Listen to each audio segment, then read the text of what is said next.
because I'm like confused. Okay. I see it. Not working. Mm-hmm.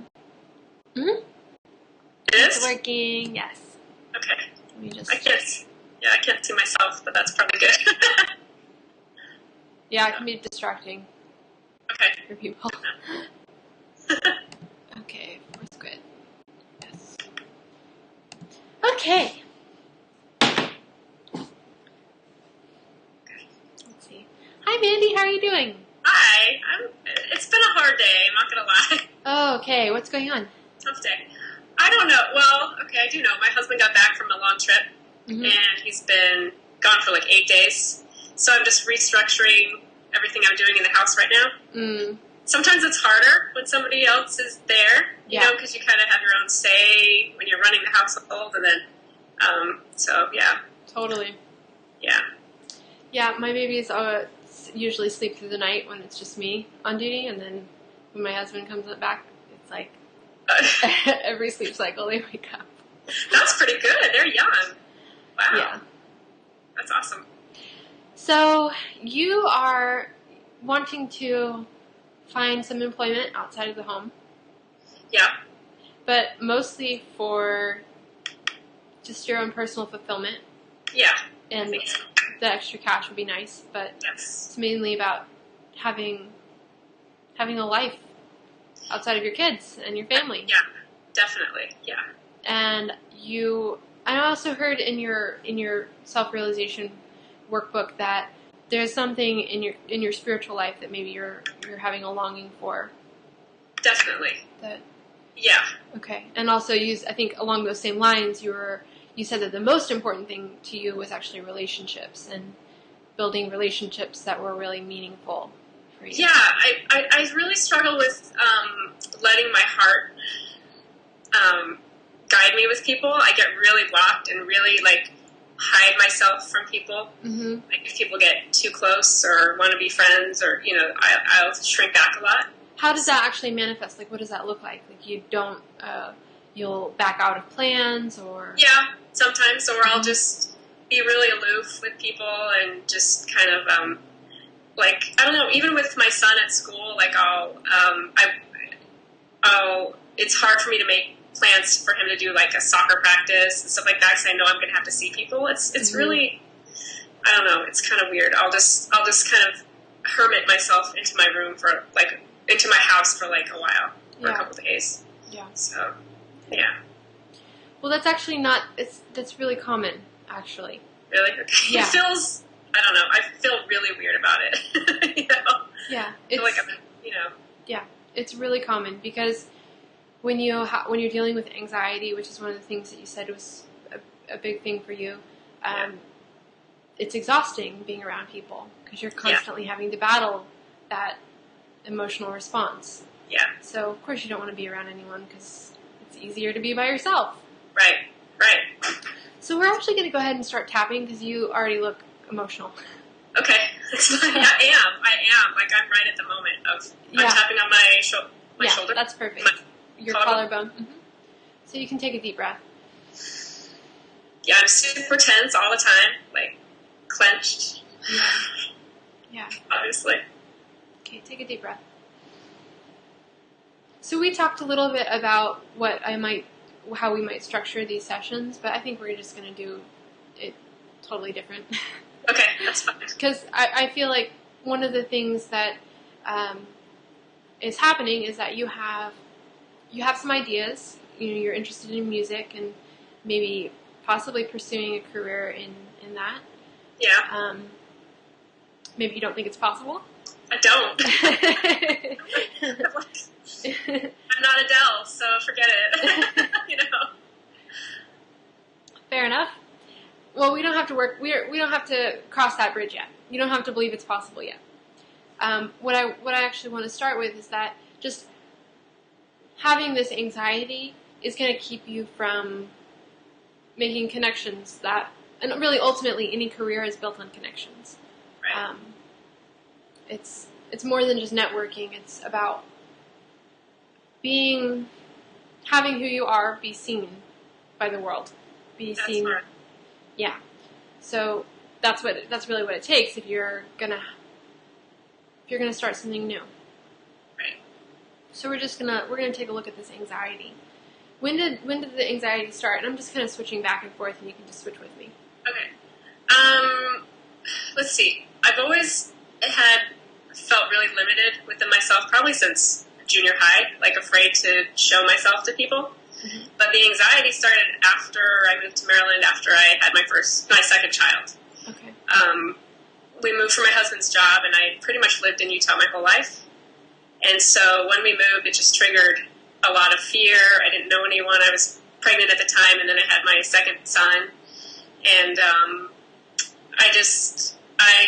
I don't know. I didn't know how to handle it, Yeah. kind of. Yeah. Just being in a whole new place, and I didn't like Maryland very much, of course, because it was new. So take a deep breath. So what we're doing right now, are you familiar with EFT at all? You've said that you... Not really. No. Okay, so what we're doing is it's like acupuncture. We're stimulating points along your system that are conductive to electricity, and we're sending a little impulse of energy into your energy system. And your energy system is kind of what governs and balances your emotional state and your mental state, and also your physical health and your performance, how you're able to operate out in the world. So what we do is we tap to send energy in and to balance the energy, and then we use our words, like what you just even talking about, the move, that's actually directing the energy to the point where the energy imbalance is. So energy actually follows your intention. It goes wherever you tell it to go. So when you tell it to go to that blockage that was created when you were pregnant and you just moved to Maryland and that was stressful and you felt all this anxiety, that's where the energy goes that's coming from the tapping. So it's balancing as you're speaking. And what we'll do in a few minutes is we'll actually do a call and response. So I'll say something like, this anxiety, and then you say this anxiety, and then you say, I love and I accept myself, and you say, I love and I accept myself, and that's how the EFT goes. Okay. So take a deep breath.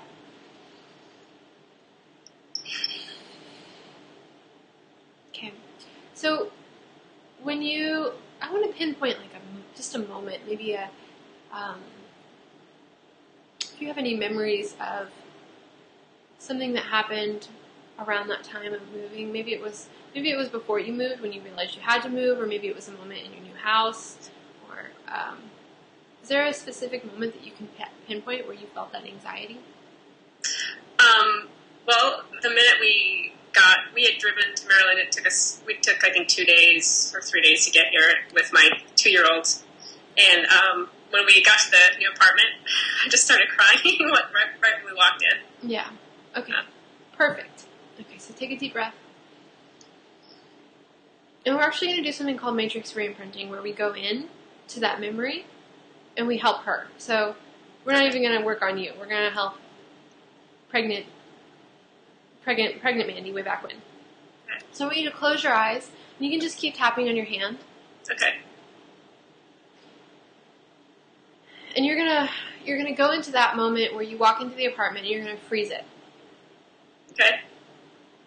You're gonna freeze everyone except for pregnant Mandy. Okay. And you just introduce yourself to her. Okay. Yeah, I'm Mandy from the future, and I'm here to help you through this really hard time. Okay, I'm Mandy from the future, and I'm here to help you this hard time. Okay, take a deep breath. Have her take a deep breath too. Is she happy to see you? Yes, she's confused. That's okay. Has she already started crying? Yeah. Yeah, okay. Okay. So tell her that you're gonna teach her this this technique that's gonna help her feel less stressed and feel much safer. Okay. I know you're stressed out, but I'm going to help you with the technique I've learned to help you deal with your stress. Perfect. Okay. So you can take her hand, Okay. and you're going to tap on her karate chop point, the same point that you're tapping on yourself. Okay. In your mind's eye, you're going to be tapping on her. Okay. And then I want you to say to her, even though you're really scared, Even though you're really scared. And you don't have the support that you want. You don't have the support you want. That's okay. It's okay. You're still a great mom. You're still a great mom. Have her take a deep breath. Even though you're really scared to be doing this on your own. Even though you're really scared to do this on your own. I promise you, you're going to do a great job. I promise you, you'll do a great job. Have her take a deep breath. Take a breath.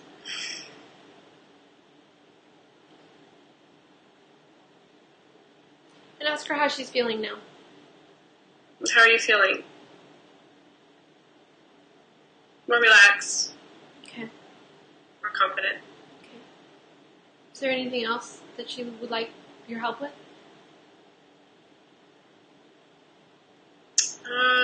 She's stressed out about finding an OB.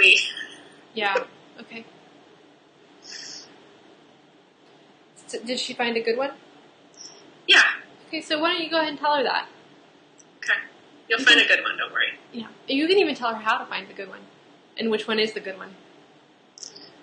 You'll find one through Isaac's coworker, and she'll be fine. She'll deliver Eli just fine. Okay. Does that feel better? Yeah. Okay. Have her take another deep breath. Okay. And how is she feeling now? More confident that she can deal with it. Okay. And what would she like to do now?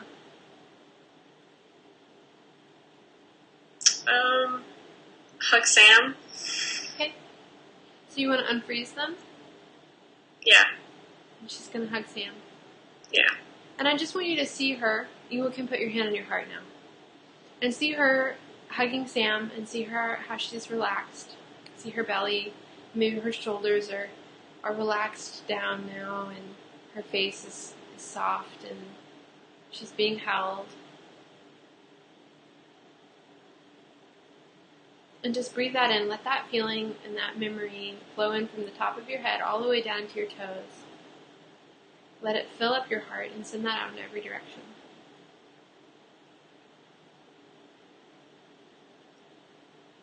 And when you feel complete, you can open your eyes.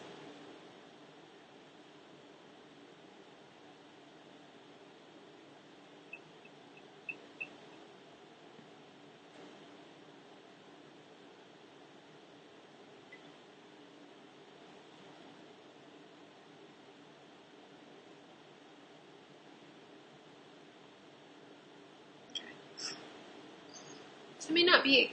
How are you feeling, by the way? More relaxed. Good. Better than I was before. Good. So it may not be immediately apparent like what this has to do with starting a new career, but when you have limited emotional resources, nothing else can move in your life. You can't build new things. You have to just stay inside the container of what your life is now. So it's exhausting, like we were talking about before. Going out and making connections is exhausting when you're anxious. So the funny thing about anxiety is that it really rarely has anything to do with the present moment. It's usually just something happened, and it's like a moment. Right. Happened a long time ago, and we've been carrying that anxiety ever since. So you've been having this anxiety of being on your own and not having the support you need since that day. Most of the time, those first initial experiences happen before we're 6 years old. So, in other sessions, what we would do is we'd actually go back earlier because there's whatever that was, like maybe it's the lesson of I'm on my own or nobody's going to help me or whatever it is that you were feeling in that moment was true, that sucked your energy and made you fearful. You learned that a long time ago. Yeah. And this is just more evidence to prove that lesson that you already know. Does that feel accurate? Yeah, definitely. Okay.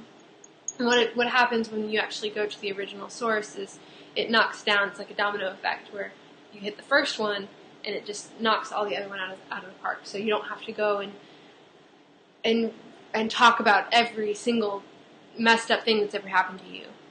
You just knock out the biggies that happen early on, and that kind of collapses the rest of them. Another thing that I want to tell you about this is that you can look at this as kind of your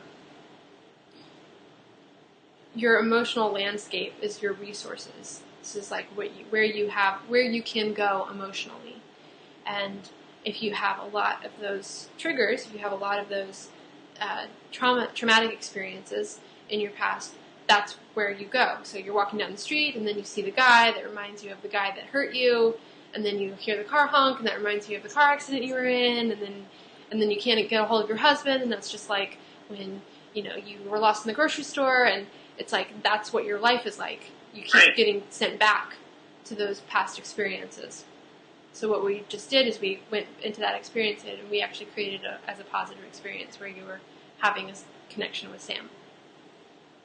So now that where that was a place that you could go emotionally as a negative place, it's now a place you can go emotionally as a positive place. Awesome. Does that all make sense? Yeah. Do you have any questions? Makes a lot of sense. No, I just, when you say that happens before you're 6, that triggers my anxiety of, oh great, what have I done to my kids?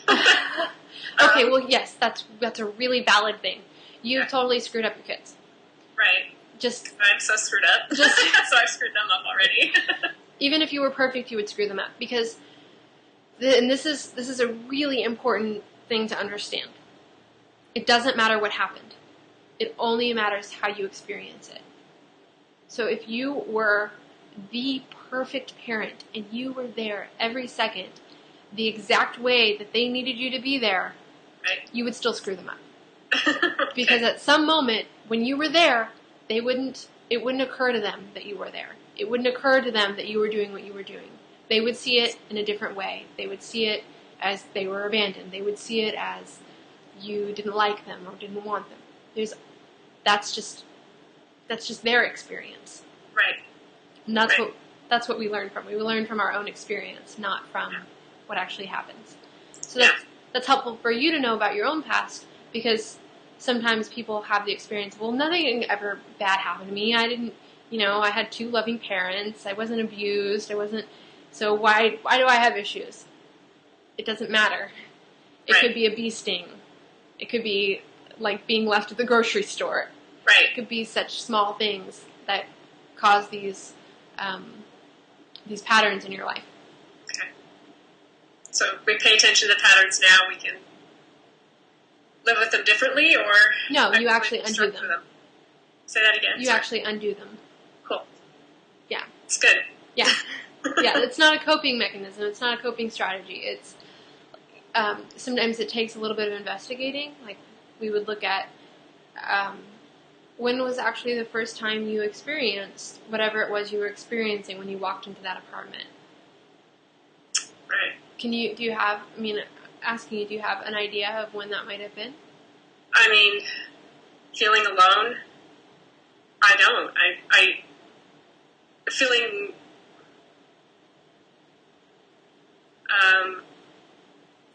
I can remember lots of incidences where I didn't feel enough confidence in myself to do certain things. Mm-hmm. Like I couldn't handle things. Mm-hmm. But one specific early one, not really.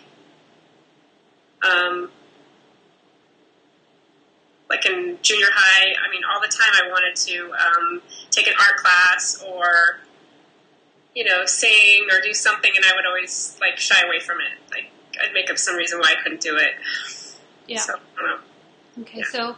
Did it for a long time. Yeah. So one thing that we would do is we would go in and talk to your 12-year-old self or your 13-year-old self. Because even if you can't remember, she probably can. And if at 13 or 12 or however old you were, you're already saying, no, I can't do that, that means that there was something that happened earlier that taught you that. You learned that from something. Definitely. From some experience. My mom is very similar in this, too. She's always got a reason why she can't do something, so... Yeah. I assume I got it from her, but I don't know. Yeah. Well, that's something that I think we talked about last time we spoke, is that sometimes our issues are learned. You see the way that your parents behaved or responded to their life, and you think that's how you respond. That's right. how one responds to. I think people often think that things like right and wrong are inherent, that it's a given. From the day you're born, you have this sense of what is good and what is bad and what is painful and what is pleasure, and it's not actually true. It's something you learn from the way people around you are responding to certain things. Right. So when you see your mom being fearful every time there's an opportunity, you learn, oh, you're supposed to be afraid when there's an opportunity. Right. That's what I'll do. Right. Right. Yeah. So let's talk a little bit more about singing. Okay. Are you singing right now in any way? Not. I mean, for my kids. That's it. Really. Yeah. It's something that I love. It's always been really hard for me, but I've definitely been on stage and done it. You know, and it was always an act of courage to do that for me. You know, as I hear from many performers, it is. A lot of them get sick before they go on or get frightened, but you just work through it. Mm-hmm. I guess I've never been like pitch perfect, and I don't know why I think that matters, because all the singers that I admire the most aren't either. But for some reason, who do you admire? Oh, I love Bob Dylan and Lucinda Williams, and I mean all these people that definitely don't have perfect voices in any way. But for some reason, I've decided that, you know, for me, I'm not going to be able to do anything with my voice, and then it gets more elaborate. I'll imagine, well, what if I really did? Would I want to be on the road? I mean, I go into this whole scenario that's not even happening, you know, rather than just sitting down with the guitar and singing for the fun of it. Yeah. So, yeah. So what would it be like to do that? Like, what would it be like to do that this week if you just went to an open mic night? Be fun. Well, open mic, okay, I might not be ready for that. But I'd be willing to pick up my guitar and sing for, I don't know, myself. I'm not impressed. You're already doing that. I know. What's something? What would be? Is there something that's in between an open mic and a playing for your kids? Getting more lessons is something in between. No. I'm not really like my guitar skills. I had a band backing me up before, and my guitar skills are really lame. So, like, if I got better, I don't know. Maybe if I got better at that, then I'd. Yeah, I have a feeling that that's like a never-ending story. Yeah. If I got better, then. Right. Now I'm the best at guitar and the best at singing, but if I only got better at stage performance. Right, then I could do it. Yeah, that's true. There's always something else that's not good enough. Yeah, maybe there's an open mic thing somewhere. Okay, so how do you feel thinking about that, like that as a reality? It's possible. I think that's a possible reality. Yeah. Oh, good. It's homework then. It sounds like my mind always just scurries around. Where would I find that here? There's no good venues here. That's fine. Your mind can go wherever it needs to go. What you have to learn to do is to just do things regardless of what your mind says. So it's like, you ever feel just like really too tired to brush your teeth? Yeah. Do you feel too tired to brush your teeth pretty much most nights? Yeah. Do you brush your teeth anyways? Yeah, I do. It's the same thing. Yeah. It's like, yeah, you don't want to. Who cares? That's not the point. No, you don't want to face your fear and play guitar with your lousy playing and sing out of tune in front of a bunch of strangers in like some stupid coffee bar on a Tuesday night. But it's kind of what I do. But it's kind of what you should do anyways. Yeah. Yeah, that's true. Because you know you'll feel awesome afterwards. Yeah, definitely. Okay, so your homework is to find a venue. Okay. And pick maybe, I don't know how long, like 1 or 2 songs. Okay. That sounds doable. Practice them and play them. Okay. That's good. Are you actually, I mean, will you actually do that if I talk to you next week? Are you going to be like, well, No, I will, yeah. Okay. I mean, and I have to get myself into this venue, but I will, yeah. Okay. I'm sure there's an open mic somewhere. Yes, I'm sure there is. They're everywhere. Okay, good. So, this isn't like, yay, you've started your new career. You're playing an open mic night. Yeah. But it's a way for you to start showing up as who you are, so that at some point it becomes, the pathway emerges. It's important to just start with what you know about yourself, what you know you're capable of doing, and then more opportunities show up out of that. Okay. And granted, it's like, of course, it's like 1 in a million that become, super mega pop stars, but that's probably not what you want anyways. Not exactly, yeah. There's another venue, there's another opportunity, there's another path that is right for you, that you have the resources for, that you have that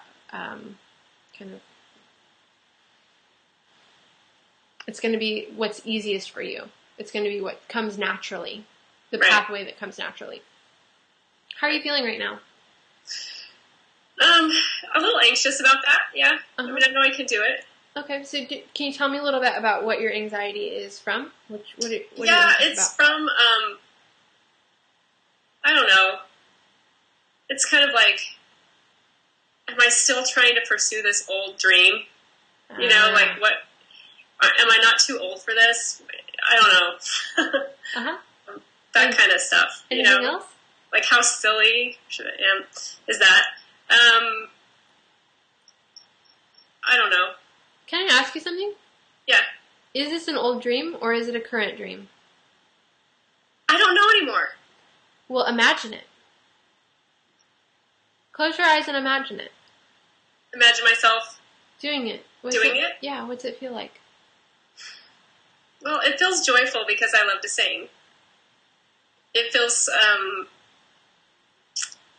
scary because I don't know. I don't remember. This self feels older. Feels in the past a little. Mm-hmm. Like who you're imagining yourself as. You feel like, oh, this isn't me anymore. Maybe a little, yeah. But I should open it up just to see, right? I mean, I shouldn't just disregard it since it still comes up all the time. Totally. And joy is reason enough. Yeah. I mean, it's fun. I'm conflicted about myself right now. And so I can't even, that's how, I feel so stuck because it's like all the old dreams. I feel like I'm changing, but I don't know where to go. Yeah, totally. Well, it may be that this isn't it. It's completely possible. I mean, but I should just try it. Yeah. Yeah. Yeah. It's, the point isn't the singing. That's not the point. The point is the joy. Right. And the point is the self-exploration. In right. Time where it's you on stage being seen by a bunch of other people as somebody who's singing, not as a mom and a wife and somebody who's... And I guess that used to matter to me more. Now it's more like just using myself is more important than being seen in a certain sense. Mm-hmm. Because I don't flex that muscle anymore. Mm-hmm. If that makes any sense. So I should just do it and see. If I get a lot of joy out of it and I'm really loving it, then I should continue. And if I'm like, this isn't me anymore, then, then I can go from there. Yes. Yeah. I agree. And I think that as far as the employment, I want to know if you had like a really rockin' hobby that was successful as a hobby and fulfilled you, would that be enough? Or is the money important? That's a good question. And I'm asking if the money is important because you need the extra cash, and I'm also asking, is it important because it gives an emotional component that's important? Yeah. I definitely need the extra cash, so that would be great. I would really, if I found something that I really love to do, it's really hard. I would like to be paid. Yeah, I would like to be paid for it, for sure. I want to say it doesn't matter, but I think it does. Yeah, that's valid. That's valid. It's hard for me to say that. It's really hard for me to say that. Okay. Because you're not supposed to want money? Mm-mm. My parents are, I don't know. I'm not supposed to worry about money, but of course I do. Who doesn't? Yeah. Well, it's not always a matter of,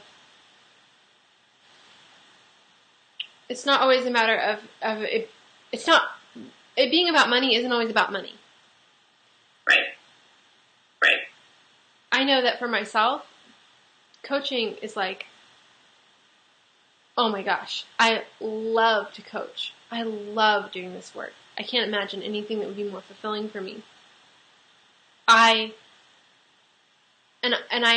People often say, oh, I can't believe I get paid for this. Like, I would do this even if I didn't get paid. And I do pro bono work, but I will tell you, it is completely different when people pay. Completely different. The experience changes drastically. The caliber of the work that I can do changes. Because it's like I'm investing this. What are you going to bring? And it wakes me up. It brings me forth into what I'm doing. And I think that it may not always be money. It may not be money for everybody, but money is one thing that it's a way of other people investing in you so that you value yourself deeper. Yes, very much. Yeah, I feel that. And the way you said, I love doing this, I want to say that someday. I absolutely want to say, I love doing this. Yeah, you will. So is there anything else on your list, anything else that you, even if it's just maybe this, that I want to try or do? Mm-hmm. Oh man, I'm like, I don't know. I feel like I need to do something crazy just because I'm always so, stuck. It's like I've been doing this to myself for so long that now I'm like, I should go skydiving or, I don't know. Do you want to go skydiving? Shake myself up more. Do you want to go skydiving? No, but that's what came to mind. I mean, you have to be careful about what you say in front of me. I know. It's going to manifest, right? I don't know. I want to, it sounds goofy, but the spiritual side is really important to me, like really big. Goofy? So I want to really, I don't know, I kind of want to know what I'm doing here. Those questions are so important to me. Yeah. Okay. So I'm going to interrupt you. Okay. Yeah. So you want to start a spiritual journey. Yeah, I think I do. And I'm terrified. Yeah. I have a lot of weird blocks. I don't know. Okay. So I'm hearing you say that you're stuck and that you're blocked a lot. You're not stuck and you're not blocked. I promise. That whatever that is, it's like it's an illusion. The experience is valid.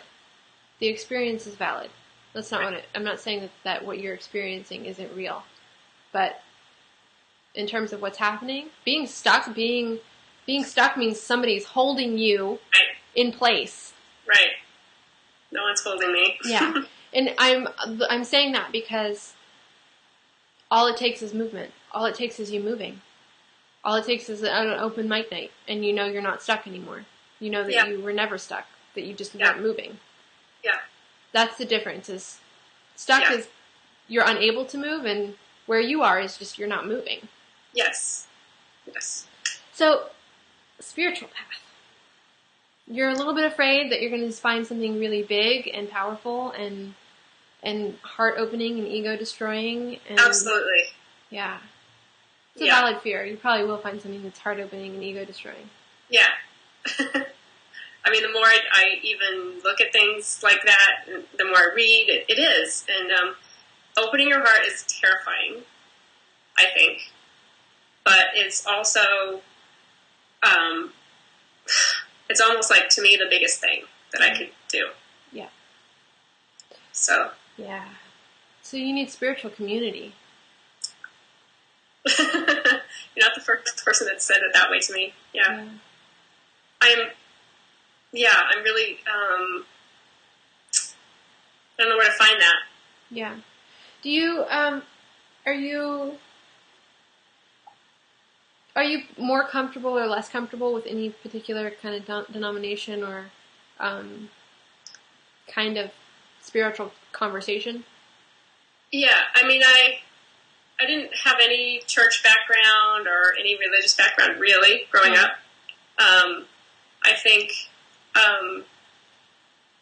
so I could start anywhere.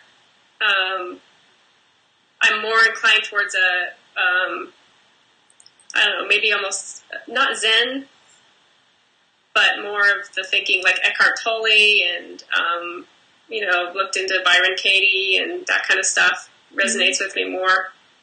Adyashanti, a little bit more than, say, going to a Catholic church on Sundays.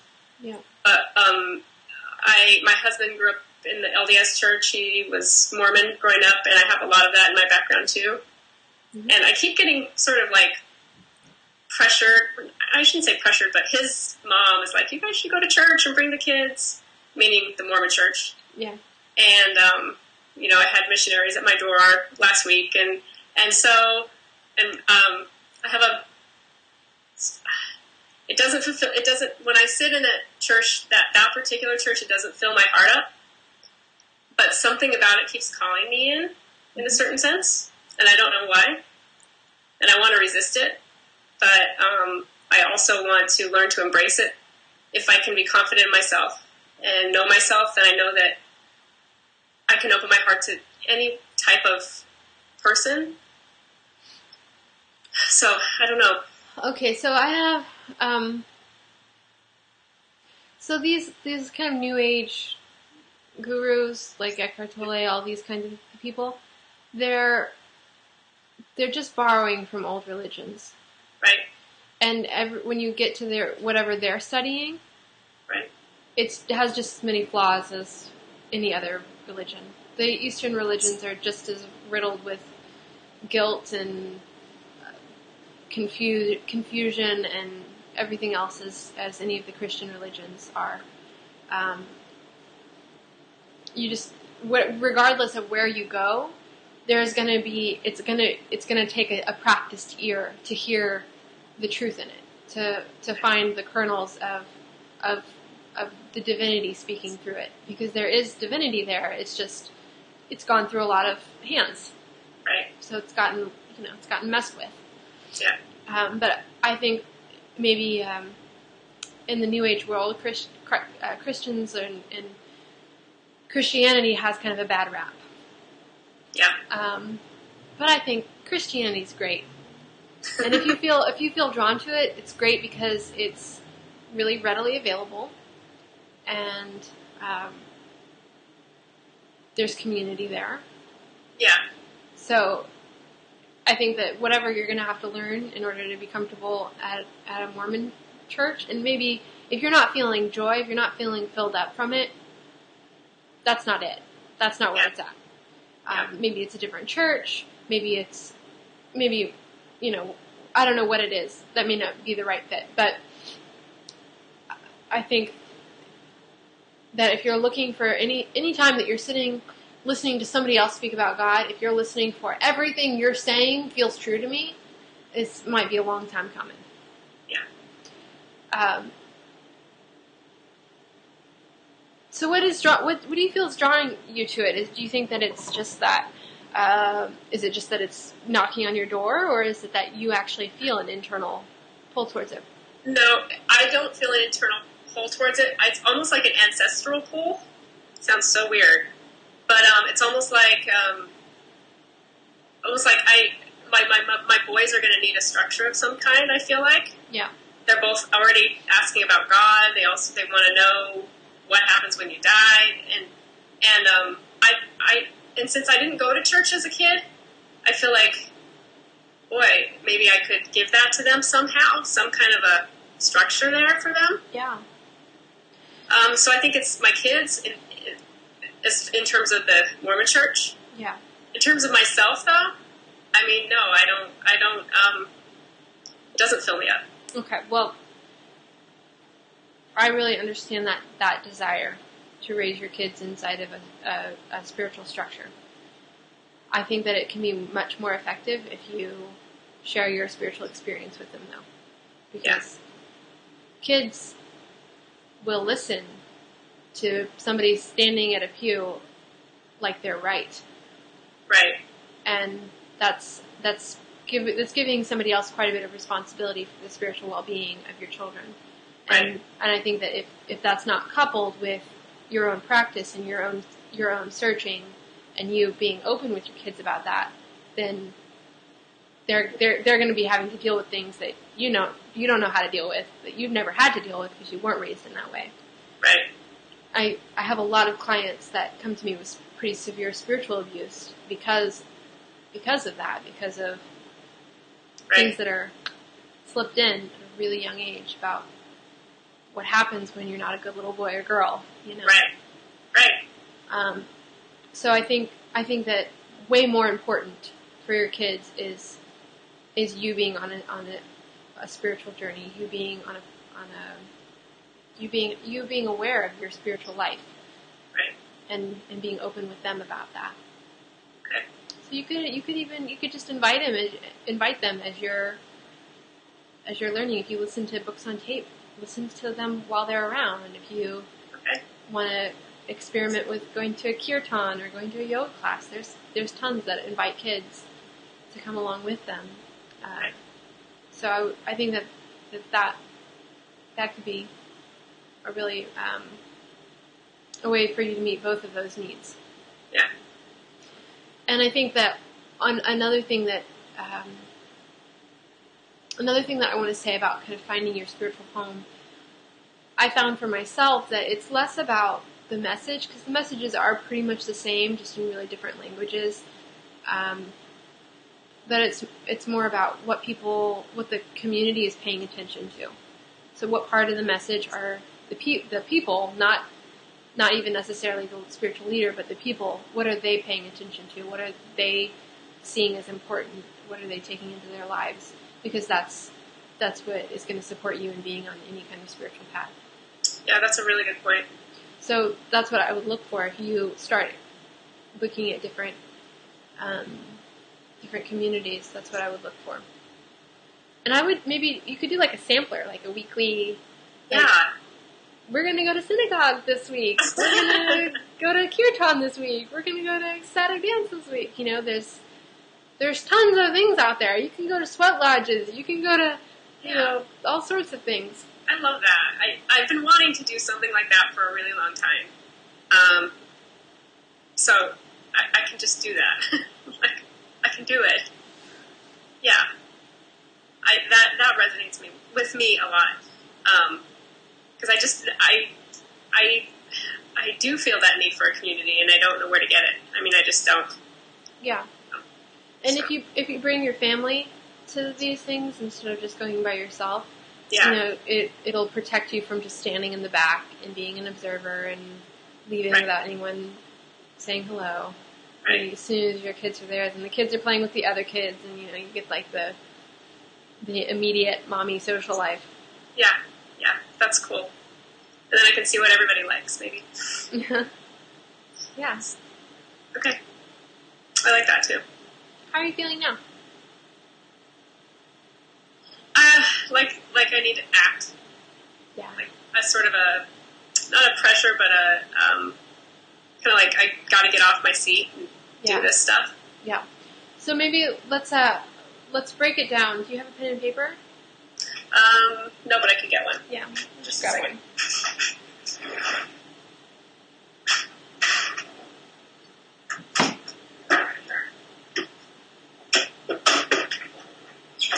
Sorry, hold on. Don't worry about it.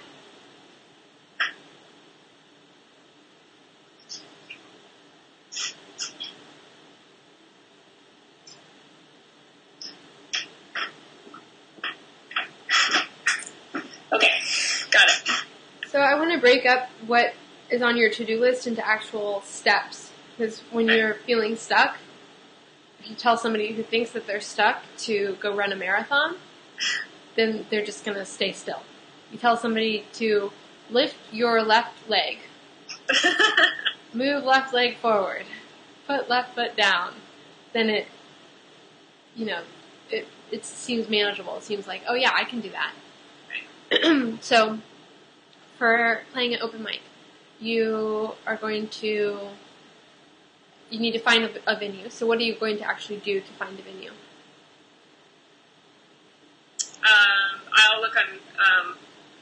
I'll look on Craigslist, or I'll just look online. Okay, so not Craigslist, but online. Yeah, so you'll just Google like open mic night and wherever you Maryland. Yeah.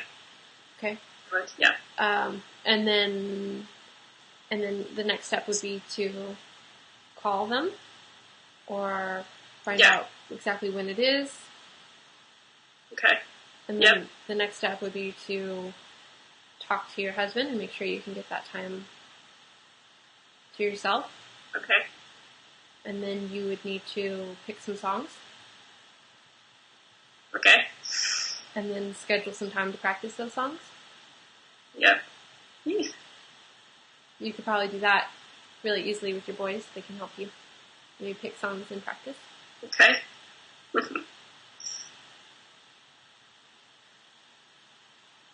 Okay. Doable. Okay. And then you go. And that's it. Those are all the steps. Okay. Can you think of anything else in there that I'm missing that you need to do in order to accomplish that goal? That looks good. Okay. So what spiritual venue are you going to explore this week? God, I don't know. I don't have one right offhand. I'd like to do something close by my house so that I can bring my family. And again, I'll probably need to find something online. Okay. So find some sort of spiritual venue online that's close to your house. Okay. Do you have any other things that you want to call into that? Like, do you have a preference or that you're wanting a certain kind of experience? Also, obviously, it has to be child-friendly. Yeah. Child-friendly and, probably on a weekend so we can all go. Okay. And, I have a feeling if I just do a little bit of searching, that one will come popping out at me. So. Okay. So then again, it would just be a matter of then talking to your husband and will he feel good about going with you, do you think? Yeah, he will. Okay. He'll go. He may not feel good about it, but he'll go. Mm-hmm. So he'll support me on that. And so, talk to him, make sure we can find agree on a time. Good. Yeah. Okay. Yeah, that one doesn't scare me at all, really. The open mic is a little more terrifying. Mm-hmm. That's okay. Just breathe. Breathing is like the best thing in the world for anxiety. Okay. You can also tap before you go on stage. Even though I have this anxiety, even though they're going to throw tomatoes at me, even though I suck, even though I'm not good enough for this tiny little cafe. And if I think of it in terms of one or two songs, that seems doable to me. So yeah, they usually, I think most places would cap it at 3 songs. Yeah, so I can do that. Cool. Yeah. Okay. So do you have any questions for me or anything else you want to say or anything you feel confused about or anything that's important to you that didn't get addressed? No, but I thank you for, reminding me about the blocked, sometimes just the things that I say, it matters. So That's a good reminder. Yeah. Okay. So anything else? No, but thank you. Thank you.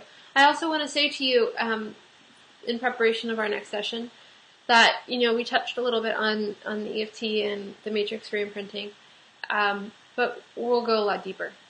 Okay. And the things that you said, like about an ancestral pull, those things are valid.